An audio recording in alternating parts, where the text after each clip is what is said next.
Y hablando de economía, vamos a hablar con un hombre que sabe y mucho cuando se trata de los números macros y además en esos vínculos con Argentina y otros países del Mercosur y de cómo cuando un país toma una decisión unilateral afecta a países pequeños como Paraguay. Peaje por hidrovía, problema que sale a flote, dice el Zócalo y le damos seguimiento. Y vamos a hablar con un economista como Amílcar Ferreira, que nos acompaña desde el otro lado para charlar desde A24 y América. Amílcar, te saluda Diego, buen día, ¿cómo estás?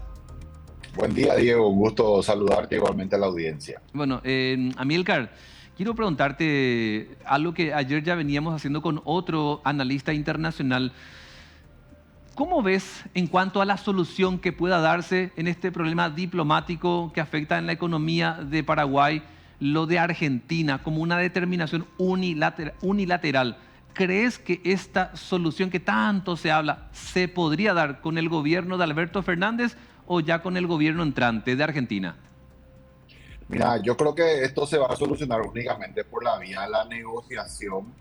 Y ciertamente, como mencionas, Argentina está en la fase final ya de su periodo electoral. Las elecciones van a ser en octubre próximo y pareciera, ¿no?, de lo que vimos hasta ahora, de que la posición del gobierno actual es bastante firme en el sentido de no querer inclusive negociar, le están dando largas al asunto y me parece que es más factible de que esa negociación se dé más bien con el gobierno que surja ya después de las elecciones. Argentina alega que realiza un mantenimiento del río en el tramo, digamos, en los cuales ellos tienen costa y que entonces por ende hacen dragados, balizamiento para facilitar la navegación y que eso tiene un costo y eso es el argumento que utilizan para justificar el cobro de un peaje.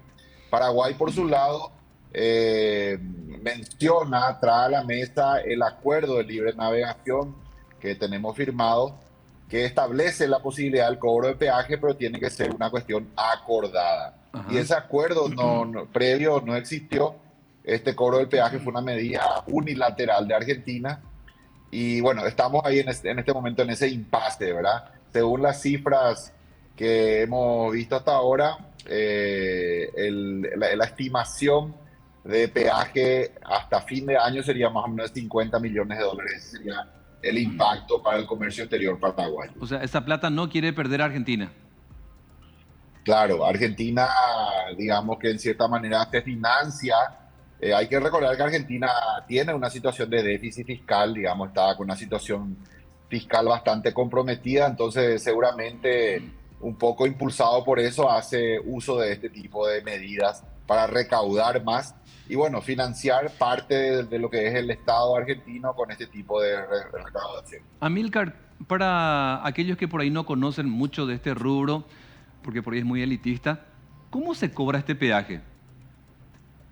Eh, la hidrovía funciona más o menos como los aeropuertos. Las embarcaciones que van a navegar tienen que informar, ¿verdad?, a la Prefectura Naval Argentina.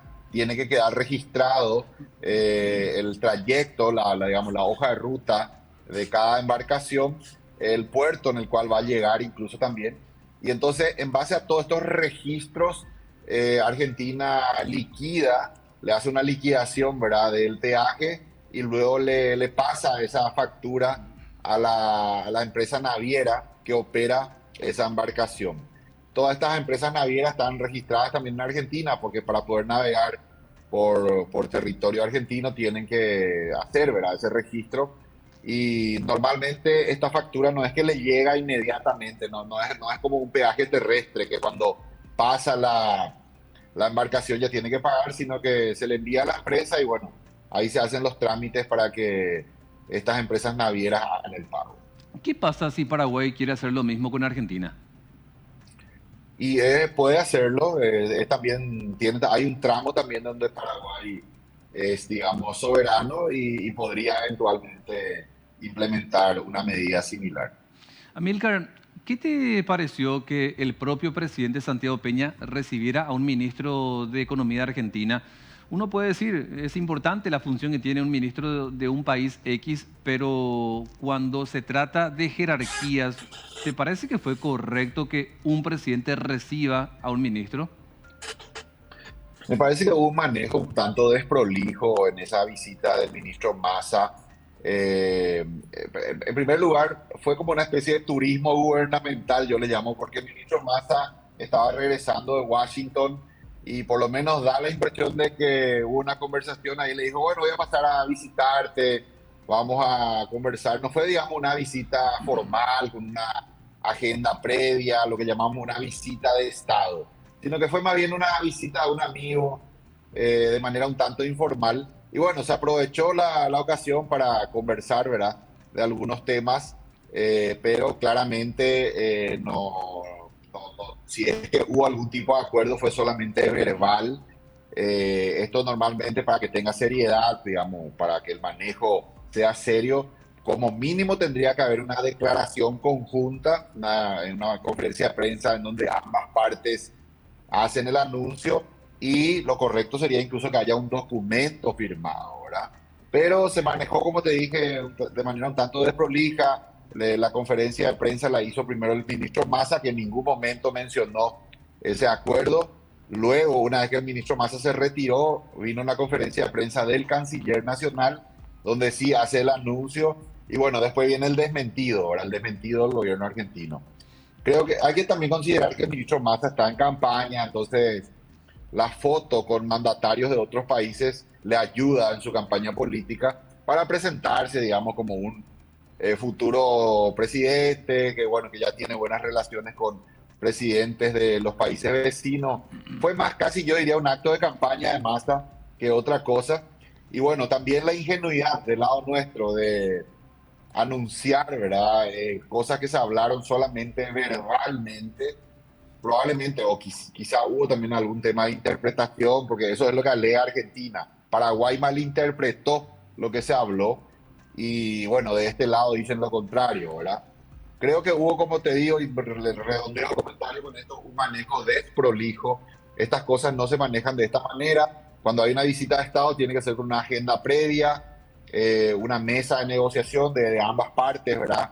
Tiene que haber reuniones formales. Lo normal es que cuando viene un ministro de Economía se reúna con su par, vale decir, con el ministro de Economía local y no con el presidente de la República. El presidente de la República también tiene que preservar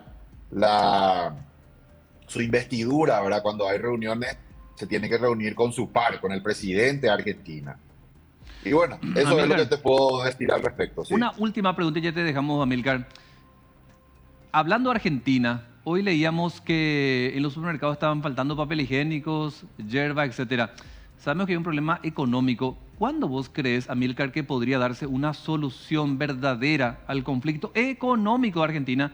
Porque hoy nuevamente leíamos que el peso argentino sigue en picada. ¿Ves una solución con este gobierno o el próximo?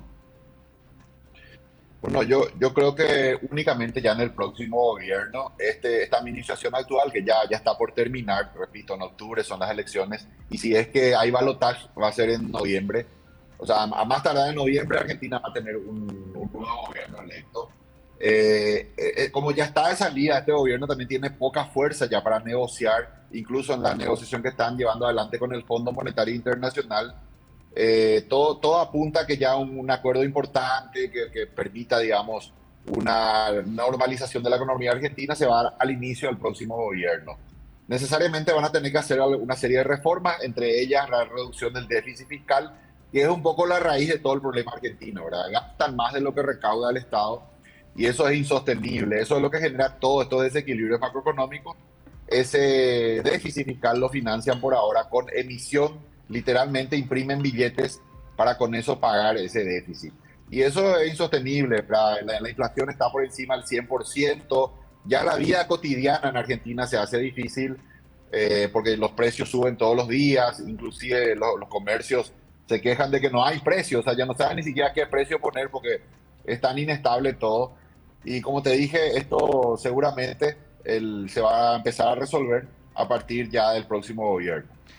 Amílcar, muchísimas gracias por atendernos desde A24 y América TV. Esperemos que estos problemas se subsanen y, por supuesto, a vos agradecerte porque echas un poco de luz sobre estas cuestiones técnicas, muy económicas, a veces difíciles de entender de una.